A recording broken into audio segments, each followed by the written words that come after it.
Good morning, dear students. Now we will discuss the topic number 8th of 14th chapter. 14th chapter ਦਾ ਨਾਮ ਹੈਗਾ government budget and economy. ਅੱਜ ਆਪਾਂ discuss ਕਰਨਾ ਕਿ balanced budget ਕੀ ਹੁੰਦਾ, ਸੰਤੁਲਿਤ ਬਜਟ ਕੀ ਹੁੰਦਾ। ਠੀਕ ਹੈ। If the budget receipt are equal to the budget expenditures then it is known as the balanced budget। देखो ਆਪਾਂ ਬਜਟ ਰਿਸਿਪਟ ਬਾਰੇ ਗੱਲ ਕਰ ਲਈ, ਬਜਟ ਪ੍ਰਾਪਤੀਆਂ ਬਾਰੇ ਗੱਲ ਕਰ ਲਈ ਐਂਡ ਆਪਾਂ ਨੂੰ ਪਤਾ ਵੀ ਬਜਟ ਐਕਸਪੈਂਡੀਚਰ ਕੀ ਹੁੰਦਾ ਤੇ ਬਜਟ ਖਰਚੇ ਕੀ ਹੁੰਦੇ ਆ। ਕਹਿੰਦੇ ਜਦੋਂ ਬਜਟ ਰਿਸਿਪਟ ਬਜਟ ਐਕਸਪੈਂਡੀਚਰ ਦੇ ਇਕੁਅਲ ਹੁੰਦੀ ਆ ਤਾਂ ਉਹਨੂੰ ਕੀ ਕਿਹਾ ਜਾਂਦਾ ਵੀ ਜਿਹੜਾ ਆਪਣਾ ਬਜਟ ਆ ਉਹ ਕੀ ਆ ਬੈਲੈਂਸ ਦੇ ਵਿੱਚ ਆ, ਬੈਲੈਂਸਡ ਬਜਟ ਉਹਨੂੰ ਕਿਹਾ ਜਾਂਦਾ। ਦੇਖੋ ਜਦ ਬਜਟ ਪ੍ਰਾਪਤੀਆਂ ਬਜਟ ਖਰਚਿਆਂ ਦੇ ਬਰਾਬਰ ਹੁੰਦੀਆਂ ਹਨ ਤਾਂ ਉਸ ਨੂੰ ਸੰਤੁਲਿਤ ਬਜਟ ਕਿਹਾ ਜਾਂਦਾ। ਠੀਕ ਹੈ। ਇਸ ਤੋਂ ਬਿਨਾਂ ਆਪਾਂ ਇਹਦਾ ਇੱਕ ਫਾਰਮੂਲਾ ਕਿੱਦਾਂ ਲਿਖ ਸਕਦੇ ਹਾਂ ਇਹਨੂੰ, balance budget is equal to budget receipt equal to the budget expenditure.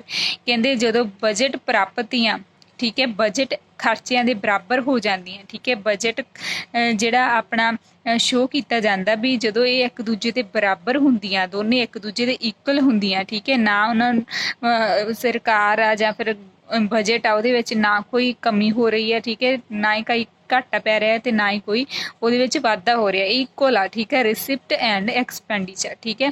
ਤਾਂ ਕਰਕੇ ਇਹਨੂੰ ਕੀ ਕਿਹਾ ਜਾਂਦਾ, ਉਦੋਂ ਇਹਨੂੰ ਕਿਹਾ ਜਾਂਦਾ ਕਿ ਬੈਲੈਂਸਡ ਬਜਟ ਆ। ਠੀਕ ਹੈ। ਸੋ ਇਸ ਤੋਂ ਬਿਨਾਂ ਕੀ ਆ ਸੰਤੁਲਿਤ ਬਜਟ ਨੂੰ ਕਿਵੇਂ ਡਿਨੋਟ ਕੀਤਾ ਜਾਂਦਾ, ਬਜਟ ਪ੍ਰਾਪਤੀਆਂ ਇਜ਼ ਇਕੁਅਲ ਟੂ ਬਜਟ ਖਰਚੇ। ਠੀਕ ਹੈ। ਜਿਹੜਾ ਬਜਟ ਘਾਟਾ ਉਹਨੂੰ ਕਿਵੇਂ ਲਿਖਦਾ, ਜਦੋਂ ਆਪਾਂ ਕੋਈ ਬਜਟ ਖਰਚਿਆਂ ਵਿੱਚੋਂ ਜਦੋਂ ਬਜਟ ਪ੍ਰਾਪਤੀਆਂ ਮਾਈਨਸ ਕਰਦੇ ਹਾਂ ਤਾਂ ਉਹਨੂੰ ਬਜਟ ਘਾਟਾ ਹੁੰਦਾ ਹੈ। ਠੀਕ ਹੈ। ਇਸ ਤੋਂ ਅੱਗੇ ਦੇਖੋ ਇਨ ਬੈਲੈਂਸਡ ਬਜਟ ਵੇਸਟਫੁਲ ਐਕਸਪੈਂਡੀਚਰ ਆਰ ਡਿਸਕਰੇਜਡ। ਕਹਿੰਦੇ ਜਿਹੜਾ ਬੈਲੈਂਸਡ ਬਜਟ ਆ ਜਦੋਂ ਬਜਟ ਬੈਲੈਂਸ ਦੇ ਵਿੱਚ ਹੁੰਦਾ ਤਾਂ ਉਦੋਂ ਕਿਸੇ ਵੀ ਤਰ੍ਹਾਂ ਦੇ ਜਿਹੜੇ ਫਜ਼ੂਲ ਖਰਚਾ ਵੇਸਟਫੁਲ ਐਕਸਪੈਂਡੀਚਰ ਨਹੀਂ ਕੀਤੇ ਜਾਂਦੇ, ਉਹ ਡਿਸਕਰੇਜ ਹੁੰਦੇ ਆ। ਮਤਲਬ ਉਹਨਾਂ ਨੂੰ ਕੋਈ ਪ੍ਰੋਤਸਾਹਨ ਨਹੀਂ ਦਿੱਤਾ ਜਾਂਦਾ, ਉਹਨਾਂ ਵਿੱਚ ਵਾਧਾ ਨਹੀਂ ਕੀਤਾ ਜਾਂਦਾ।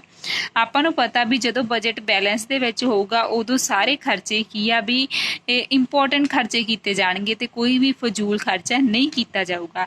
And government increase expenditure only on productive programmes. ਕਹਿੰਦੇ ਜਿਹੜੀ ਸਰਕਾਰ ਆ ਉਹ ਸਿਰਫ ਕਾਹਦੇ ਤੇ ਖਰਚਾ ਕਰੂਗੀ, ਵਿਕਾਸ ਪ੍ਰੋਗਰਾਮਾਂ ਤੇ, ਜਿਹਦੇ ਨਾਲ ਆਪਣੇ ਦੇਸ਼ ਦਾ ਵਿਕਾਸ ਹੋਊਗਾ, ਜਿਹਦੇ ਨਾਲ ਪ੍ਰੋਡਕਸ਼ਨ ਵਧੂਗੀ, ਜਿਹਦੇ ਨਾਲ ਕੀ ਆ ਇੰਪਲੋਇਮੈਂਟ ਦੇ ਵਿੱਚ ਵਾਧਾ ਹੋਊਗਾ। ਸੋ ਉਹਨਾਂ ਹੀ ਚੀਜ਼ਾਂ ਤੇ ਉਹਨਾਂ ਹੀ ਕੀ ਆ ਸਰਵਿਸ ਤੇ ਉਹਨਾਂ ਹੀ ਕੀ ਆ ਜਿਹੜੇ ਕੰਮ ਆ ਠੀਕ ਹੈ ਉਹਨਾਂ ਤੇ ਕੀ ਆ ਗਵਰਨਮੈਂਟ ਖਰਚ ਕਰੂਗੀ। ਠੀਕ ਹੈ। ਜੋ ਕੀ ਆ ਜਿਹੜੇ ਵੇਸਟਫੁਲ ਐਕਸਪੈਂਡੀਚਰ ਆ ਉਹ ਪੂਰੀ ਤਰ੍ਹਾਂ ਦੇ ਨਾਲ ਡਿਸਕਰੇਜ ਹੋ ਜਾਣਗੇ। ਤਾਂ ਕਰਕੇ ਕੀ ਆ ਜਿਹੜਾ ਬੈਲੈਂਸ ਆ ਉਹ ਬਜਟ ਦੇ ਵਿੱਚ ਹੁੰਦਾ। ਪਰ ਕੀ ਕਹਿੰਦੇ ਆ, ਕਹਿੰਦੇ ਆਪਣੀ ਇਕਨੋਮੀ ਦੇ ਵਿੱਚ ਸਾਰੇ ਕਿਤੇ ਕੀ ਆ 1929 ਦੇ ਵਿੱਚ ਤੇ 29 ਤੋਂ ਲੈ ਕੇ 33 ਤੱਕ ਇੱਕ ਗ੍ਰੇਟ ਡਿਪਰੈਸ਼ਨ ਆਇਆ ਸੀ, ਮੰਦੀ ਦਾ ਕਾਲ ਆ ਗਿਆ ਸੀ। ਠੀਕ ਹੈ। ਡਿਪਰੈਸ਼ਨ ਮਤਲਬ ਮੰਦੀ ਦਾ ਕਾਲ ਆ ਗਿਆ ਸੀ, ਉਹ ਬਹੁਤ ਸਮੇਂ ਤੱਕ ਚੱਲਿਆ। ਠੀਕ ਹੈ। ਦੇਖੋ ਇਹਦਾ ਕੀ ਸੀਗਾ, ਇਹਦੇ ਵਿੱਚ ਜਿਹੜੀ ਆ ਪੋਲਿਸੀ ਸੀਗੀ ਬੈਲੈਂਸ ਬਜਟ ਦੀ ਇਹ ਪੂਰੀ ਤਰ੍ਹਾਂ ਕ੍ਰਿਟੀਸਾਈਜ਼ਡ ਹੋ ਗਈ, ਮਤਲਬ ਫੇਲ ਹੋ ਗਈ। ਠੀਕ ਹੈ। ਬੈਲੈਂਸ ਬਜਟ ਦੀ ਜਿਹੜੀ ਪੋਲਿਸੀ ਸੀ ਉਹ ਕੀ ਹੈ ਕ੍ਰਿਟੀਸਾਈਜ਼ਡ ਕੀਤੀ ਗਈ, ਉਹਦੀ ਆਲੋਚਨਾ ਕੀਤੀ ਗਈ। ਠੀਕ ਹੈ। ਜੀਐਮ ਕੀਨਜ਼ ਸੀ, ਉਹਨਾਂ ਨੇ ਆਪਣੀ ਥਿਊਰੀ ਦਿੱਤੀ ਫਿਰ ਕੀ ਪੰਪ ਪ੍ਰਾਈਮਿੰਗ। ਇਹਦੇ ਵਿੱਚ ਉਹਨਾਂ ਨੇ ਕੀ ਕੀਤਾ ਸੀ ਵੀ ਸਰਕਾਰ ਨੂੰ ਆ ਜਿਹੜੇ ਐਕਸਪੈਂਡੀਚਰ ਕਰਦੀ ਹੈ, ਸਰਕਾਰ ਖਰਚੇ ਕਰਦੀ ਆ, ਉਹ ਕੀ ਆ ਅਨਪ੍ਰੋਡਕਟਿਵ ਪ੍ਰੋਗਰਾਮਸ ਤੇ ਕਰਨੇ ਚਾਹੀਦੇ ਆ। ਠੀਕ ਹੈ। ਆਪਾਂ ਤਾਂ ਪੜ੍ਹਿਆ ਸੀ ਕਿ ਬੈਲੈਂਸ ਬਜਟ ਤੇ ਓਨਲੀ ਸਰਕਾਰ ਕੀ ਤੇ ਖਰਚੇ ਕਰਦੀ ਹੈ, ਪ੍ਰੋਡਕਟਿਵ ਪ੍ਰੋਗਰਾਮਸ ਤੇ। ਪਰ ਕੀ ਆ ਕੀਨਜ਼ ਦੇ ਅਕੋਰਡਿੰਗ ਕਹਿੰਦੇ ਸਰਕਾਰ ਨੂੰ ਕੀ ਆ ਅਨਪ੍ਰੋਡਕਟਿਵ ਪ੍ਰੋਗਰਾਮਸ ਤੇ ਵੀ ਖਰਚ ਕਰਨਾ ਚਾਹੀਦਾ। ਠੀਕ ਹੈ। ਜਿਹਦੇ ਨਾਲ ਕੋਈ ਫਾਇਦਾ ਘੱਟ ਹੁੰਦਾ। ਠੀਕ ਹੈ। ਅਨਪ੍ਰੋਡਕਟਿਵ ਹੁੰਦੇ ਆ। ਉਹਦੇ ਨਾਲ ਕੀ ਹੋਊਗਾ, ਕਹਿੰਦੇ ਜਿਹੜੇ ਮਜ਼ਦੂਰ ਵਗੈਰਾ ਉਹਨਾਂ ਦੇ ਕੰਮ ਉਹਨਾਂ ਨੂੰ ਜ਼ਿਆਦਾ ਮਿਲੂਗਾ। ਠੀਕ ਹੈ। ਉਹ ਕੰਮ ਤੇ ਲੱਗੇ ਰਹਿਣਗੇ। ਠੀਕ ਹੈ। ਉਹੀ ਕੰਮ ਹੋਈ ਜਾਊਗਾ ਤੇ ਉਹ ਕੀ ਆ ਉਹਦੇ ਨਾਲ ਕੀ ਆ ਜਿਹੜੀ ਉਹਦੀ ਏਡੀ ਆ ਮਤਲਬ ਸਾਰੀ ਇਕਨੋਮੀ ਦੀ ਜਿਹੜੀ ਐਗਰੀਗੇਟ ਡਿਮਾਂਡ ਆ ਉਹਦੇ ਵਿੱਚ ਵਾਧਾ ਆਊਗਾ। ਠੀਕ ਹੈ। ਇਸੇ ਤਰ੍ਹਾਂ ਕੀ ਕਹਿੰਦੇ ਆ ਵੀ ਇਹਨਾਂ ਨੇ ਬੈਲੈਂਸਡ ਬਜਟ ਨੂੰ ਕ੍ਰਿਟੀਸਾਈਜ਼ ਕੀਤਾ। ਇਸ ਤੋਂ ਅੱਗੇ ਆਪਾਂ ਡਿਸਕਸ ਕਰਦੇ ਹਾਂ ਕਿ ਮੈਰਿਟਸ ਆਫ ਬੈਲੈਂਸ ਬਜਟ ਕੀ ਆ, ਸੰਤੁਲਿਤ ਬਜਟ ਦੇ ਕੀ ਲਾਭ ਆ। ਠੀਕ ਹੈ। ਕੀ ਲਾਭ ਆ ਜਦੋਂ ਕੀ ਆ ਜਿਹੜਾ ਬਜਟ ਆ ਉਹ ਸੰਤੁਲਨ ਦੇ ਵਿੱਚ ਹੁੰਦਾ, ਬੈਲੈਂਸ ਦੇ ਵਿੱਚ ਹੁੰਦਾ। ਕਹਿੰਦੇ ਇਹਦੇ ਨਾਲ ਕੀ ਆ ਹੈਲਪਫੁਲ ਇਨ ਮੇਨਟੇਨਿੰਗ ਇਕਨੋਮਿਕ ਸਟੇਬਿਲਿਟੀ, ਕਹਿੰਦੇ ਇਕਨੋਮਿਕ ਸਥਿਰਤਾ ਆਉਂਦੀ ਹੈ, ਠੀਕ ਹੈ। ਸਾਰਾ ਕੁਝ ਕੀ ਹੈ, ਸਥਿਰਤਾ ਦੇ ਵਿੱਚ ਚੱਲ ਰਿਹਾ ਹੁੰਦਾ, ਸਮੂਥਲੀ ਚੱਲ ਰਿਹਾ ਹੁੰਦਾ।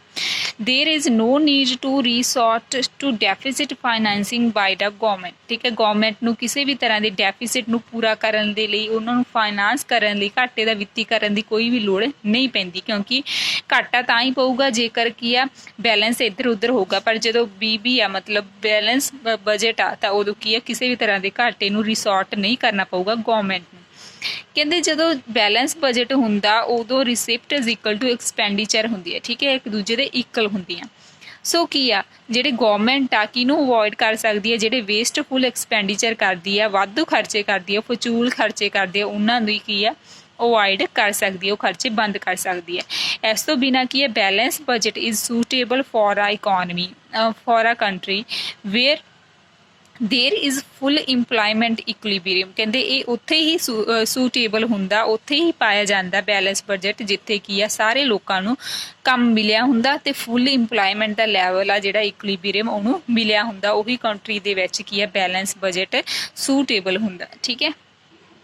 ਇਸ ਤੋਂ ਅੱਗੇ ਇਹਦੀਆਂ ਕੀ ਆ ਹਾਨੀਆਂ ਵਾ, ਡੀਮੈਰਿਟਸ ਆਫ ਬੈਲੈਂਸ ਬਜਟ ਕੀ ਆ। ਕਹਿੰਦੇ BB is balance budget is not suitable during depression and the unemployment situations in the country, ਕਹਿੰਦੇ ਜੇ ਕੰਟਰੀ ਦੇ ਵਿੱਚ ਮੰਦੀ ਦਾ ਹਾਲ ਆ ਜਾਂ ਫਿਰ ਬੇਰੁਜ਼ਗਾਰੀ ਆ ਤਾਂ ਉੱਥੇ ਕੀ ਆ ਬੈਲੈਂਸ ਬਜਟ ਨਹੀਂ ਪਾਇਆ ਜਾਂਦਾ, ਸੂਟੇਬਲ ਨਹੀਂ ਹੁੰਦਾ, ਠੀਕ ਹੈ। ਤੇ ਨਾ ਹੀ ਜਿਹੜਾ ਬੈਲੈਂਸ ਬਜਟ ਆ ਉੱਥੇ ਸੂਟੇਬਲ ਆ ਜਿੱਥੇ ਬਹੁਤ ਜ਼ਿਆਦਾ ਤੇਜ਼ੀ ਆ ਤੇ ਫੁੱਲ ਇੰਪਲਾਇਮੈਂਟ ਹੈ, ਠੀਕ ਹੈ, ਸਾਰੇ ਲੋਕਾਂ ਨੂੰ ਕੰਮ ਮਿਲ ਰਿਹਾ, ਤੇ ਜਿੱਥੇ ਤੇਜ਼ੀ ਆ ਉੱਥੇ ਵੀ ਕੀ ਹੈ ਸੂਟੇਬਲ ਨਹੀਂ ਹੁੰਦਾ। ਇਸ ਤੋਂ ਬਿਨਾਂ ਹੋਰ ਕਿੱਥੇ ਸੂਟੇਬਲ ਨਹੀਂ ਹੁੰਦਾ ਬੈਲੈਂਸ ਬਜਟ, ਬੈਕਵਰਡ ਏਰੀਆਜ਼ ਜਿਹੜੇ ਬੈਕਵਰਡ ਕੰਟਰੀਜ਼ ਆ ਜਾਂ ਫਿਰ ਡਿਵੈਲਪਿੰਗ ਕੰਟਰੀਜ਼ ਆ, ਇਕੋਨਮੀਜ਼ ਆ, ਠੀਕ ਹੈ, ਉੱਥੇ ਵੀ ਜਿਹੜੀਆਂ ਅਲਪ ਵਿਕਸਿਤ ਦੇਸ਼ ਆ ਜਿਹੜੇ ਵਿਕਸਿਤ ਨਹੀਂ ਹੋ ਰਹੇ, ਠੀਕ ਹੈ, ਜਿਹੜੇ ਵਿਕਾਸ ਕਰ ਰਹੇ ਆ, ਠੀਕ ਹੈ, ਉਹਨਾਂ ਤੇ ਕੀ ਆ ਇਹ ਸੂਟੇਬਲ ਨਹੀਂ ਹੈਗੀ, ਠੀਕ ਹੈ।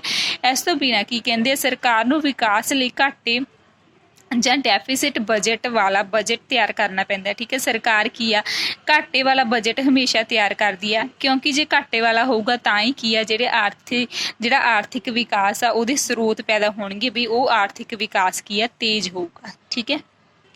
ਇਸ ਤੋਂ ਅੱਗੇ ਆਪਾਂ ਡਿਸਕਸ ਕਰਦੇ ਹਾਂ ਕਿ ਅਨਬੈਲੈਂਸ ਬਜਟ ਕੀ ਹੁੰਦਾ, ਅਸੰਤੁਲਿਤ ਬਜਟ ਕੀ ਹੁੰਦਾ, ਠੀਕ ਹੈ। ਕਹਿੰਦੇ if the budget receipts are not equal to the budget expenditure then it is known as the unbalanced budget, clear। ਦੇਖੋ ਕਹਿੰਦੇ ਅਸੰਤੁਲਿਤ ਕੀ ਹੁੰਦਾ, ਸੰਤੁਲਿਤ ਆਪਾਂ ਪੜਿਆ ਕਿ ਬੈਲੈਂਸਡ ਕੀ ਹੁੰਦਾ ਜਦੋਂ ਬਜਟ ਰਿਸਿਪਟ ਬਜਟ ਐਕਸਪੈਂਡੀਚਰ ਦੇ ਬਰਾਬਰ ਹੁੰਦਾ। ਸੋ ਅਨਬੈਲੈਂਸਡ ਕਦੋਂ ਹੋਊਗਾ, ਜਦੋਂ ਕਹਿੰਦੇ ਜਿਹੜੇ budget receipt not equal to ਕਿਹਦੇ ਬਜਟ ਐਕਸਪੈਂਡੀਚਰ, ਜਦੋਂ ਇਹ ਇੱਕ ਦੂਜੇ ਦੇ ਇਕੁਅਲ ਨਹੀਂ ਹੁੰਦੇ ਉਦੋਂ ਕੀ ਆ ਅਨਬੈਲੈਂਸਡ ਬਜਟ ਹੁੰਦਾ। ਹੁਣ ਆਪਾਂ ਨੂੰ ਪਤਾ ਹੋਣਾ ਚਾਹੀਦਾ ਵੀ ਜਿਹੜਾ ਅਨਬੈਲੈਂਸਡ ਬਜਟ ਆ ਉਹ ਦੋ ਤਰ੍ਹਾਂ ਦਾ ਹੁੰਦਾ, ਕਿਹੜਾ ਸਰਪਲਸ ਬਜਟ ਤੇ ਡੈਫਿਸਿਟ ਬਜਟ, ਠੀਕ ਹੈ। ਸਭ ਤੋਂ ਪਹਿਲਾਂ ਆਪਾਂ ਡਿਸਕਸ ਕਰਦੇ ਹਾਂ ਕਿ ਸਰਪਲਸ ਬਜਟ ਕੀ ਹੁੰਦਾ। ਸਰਪਲਸ ਬਜਟ ਦੇਖੋ ਵਾਧੇ ਦਾ ਬਜਟ ਇਹਨੂੰ ਕਿਹਾ ਜਾਂਦਾ, ਠੀਕ ਹੈ। ਵਾਧੇ ਦਾ ਬਜਟ ਹੋ ਗਿਆ ਕੁਝ ਸਰਪਲਸ ਹੋ ਰਿਹਾ, ਮਤਲਬ ਆਪਣੇ ਕੋਲ ਜਿਹੜੀਆਂ ਪ੍ਰਾਪਤੀਆਂ ਉਹ ਖਰਚਿਆਂ ਤੋਂ ਜ਼ਿਆਦਾ, clear. If the budget receipts are more than budget expenditure then it is known as the surplus budget, ਠੀਕ ਹੈ। ਜਦੋਂ ਕੀ ਹੈ ਸਰਪਲਸ ਬਜਟ ਉਦੋਂ ਹੀ ਹੋਊਗਾ ਜਦੋਂ ਕੀ ਆ ਆਪਣੀਆਂ ਜਿਹੜੀਆਂ ਪ੍ਰਾਪਤੀਆਂ ਰਿਸਿਪਟ ਆ, ਠੀਕ ਹੈ, ਉਹ ਜ਼ਿਆਦਾ ਹੈ ਕਿਹਦੇ ਨਾਲੋਂ ਬਜਟ ਐਕਸਪੈਂਡੀਚਰ ਨਾਲੋਂ, ਖਰਚਿਆਂ ਦੇ ਨਾਲੋਂ, ਜਦੋਂ ਆਪਣੀਆਂ ਕੀ ਆ ਰਿਸਿਪਟ ਜ਼ਿਆਦਾ ਵਾ। ਹੁਣ ਦੇਖੋ ਇਹਦੇ ਪ੍ਰਭਾਵ ਕੀ ਪੈਂਦੇ ਆ। ਕਹਿੰਦੇ ਜਦੋਂ ਸਰਪਲਸ ਬਜਟ ਹੁੰਦਾ ਤਾਂ ਉਦੋਂ ਇਨਫਲੇਸ਼ਨ ਆ ਜਾਂਦੀ ਆ, ਕੀਮਤਾਂ ਵੱਧ ਜਾਂਦੀਆਂ ਤੇ ਜਿਹੜੀ ਡਿਮਾਂਡ ਆ ਐਗਰੀਗੇਟ ਡਿਮਾਂਡ ਆ ਉਹ ਵੀ ਵੱਧ ਜਾਂਦੀ ਆ। ਤਾਂ ਸਰਕਾਰ ਕੀ ਕਰਦੀ ਹੈ ਜ਼ਿਆਦਾ ਤੋਂ ਜ਼ਿਆਦਾ ਟੈਕਸ ਲਗਾਉਂਦੀ ਹੈ, ਠੀਕ ਹੈ। ਉਹਨਾਂ ਕੋਲ ਇਨਕਮ ਜ਼ਿਆਦਾ ਹੁੰਦੀ ਹੈ ਸਰਕਾਰ ਕੋਲ। ਹੁਣ ਜਦੋਂ ਕੋਈ ਆਪਾਂ ਹੀ ਮੰਨ ਲਓ ਜੀ ਜ਼ਿਆਦਾ ਟੈਕਸ ਪੇ ਕਰਾਂਗੇ ਤਾਂ ਕੀ ਹੋਊਗਾ, ਆਪਣੀ ਪਰਚੇਜ਼ਿੰਗ ਪਾਵਰ ਘੱਟ ਜੂਗੀ, ਆਪਣੇ ਕੋਲ ਪੈਸਾ ਘੱਟ ਬਚੂਗਾ, ਠੀਕ ਹੈ, ਖਰਚਣ ਦੇ ਲਈ। ਸੋ ਕੀ ਆ ਆਪਾਂ ਜਦੋਂ ਆਪਣੇ ਕੋਲ ਪੈਸਾ ਹੀ ਘੱਟ ਹੋਊਗਾ, ਪਰਚੇਜ਼ਿੰਗ ਪਾਵਰ ਹੀ ਘੱਟ ਹੋਗੀ, ਕਿਸੇ ਚੀਜ਼ ਨੂੰ ਪਰਚੇਜ਼ ਕਰਨ ਦੀ ਪਾਵਰ ਘੱਟ ਹੋਗੀ ਤਾਂ ਕੀ ਆਪਣੀ ਡਿਮਾਂਡ ਆਪਣੇ ਆਪ ਕੀ ਆ ਘਟਾ ਦੇਵਾਂਗੇ। ਸੋ ਅਦਰ ਹੈਂਡ ਜੇਕਰ ਕੀ ਹੈ ਗਵਰਨਮੈਂਟ ਐਕਸਪੈਂਡੀਚਰ ਕੀ ਆ ਘੱਟ ਕਰਦੀ ਹੈ, ਠੀਕ ਹੈ, ਤਾਂ ਵੀ ਕੀ ਹੈ ਐਗਰੀਗੇਟਡ ਡਿਮਾਂਡ ਆ ਜਿਹੜੀ ਉਹ ਘੱਟ ਜੂਗੀ। ਸੋ ਇਸ ਤੋਂ ਅੱਗੇ ਲਾਸਟ ਕੀ ਆ ਕਿ ਡੈਫੀਸਿਟ ਬਜਟ ਕੀ ਹੁੰਦਾ, ਘਾਟੇ ਦਾ ਬਜਟ ਕੀ ਹੁੰਦਾ। ਹੁਣ ਦੇਖੋ ਘਾਟਾ ਲਿਖਿਆ ਹੋਇਆ ਮਤਲਬ ਇਹਦੇ ਵਿੱਚ ਕੀ ਆਪਾਂ ਨੂੰ ਪ੍ਰਾਪਤੀਆਂ ਘੱਟ ਹੋਣਗੀਆਂ ਤੇ ਜਿਹੜੇ ਆਪਣੇ ਖਰਚੇ ਉਹ ਜ਼ਿਆਦਾ ਹੋਣਗੇ। ਦੇਖੋ ਇਫ ਬਜਟ ਐਕਸਪੈਂਡੀਚਰ ਆ are more than budget receipt, then such a situation is referred as a budget deficit। ठीक है, डेफिसिट कदों हुंदा जदों ਜਿਹੜੇ ਆਪਣੇ ਜਿਹੜੇ डेफिसिट उदों हुंदा जदों अपने बजट एक्सपेंडिचर ज़्यादा हुंदे आ और ਜਿਹੜੇ बजट रिसिप्ट वो घट ਹੁੰਦੀਆਂ। क्लीयर। सो अपना ये टॉपिक इत्थे फिनिश हो जाता। Thank you students.